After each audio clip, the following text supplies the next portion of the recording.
Hi, support group. Even if you don't have little ones, I've got something really, really cute to show you today. So I recently went to the American Girl doll store and I had heard rumors that there is a diabetes kit for kids who are into American Girl dolls, and it's a line called Truly Me.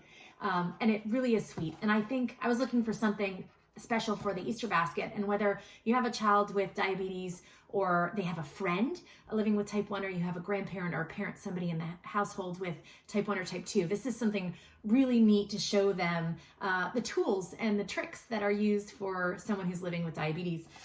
It really is amazing. They've got a little insulin pump here, and it's got an insertion site, and they provide you with little stickers that you can attach it, and then you can hook the pump right onto her pants.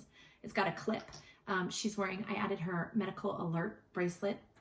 They have a glucometer and a lancet for checking blood sugar, an insulin pen that actually clicks so you can dose up the insulin through the pen, a diabetes log, and a little diabetes kit bag, as well as a tiny little bottle of glucose tablets. So it's just really, really special. Now, I will note that they don't have a CGM as part of this kit. And I think a crossbody bag would be probably a little bit more common, or fanny pack for the kids. So I'm going to make the suggestion to the American Girl doll company that they add a CGM and a crossbody to this kit, but I think it's really amazing. They also have an allergy kit with inhalers and allergy medication for children with asthma or food allergies. So that's really neat, something that you may want to consider getting as well. All right, have a good one, guys.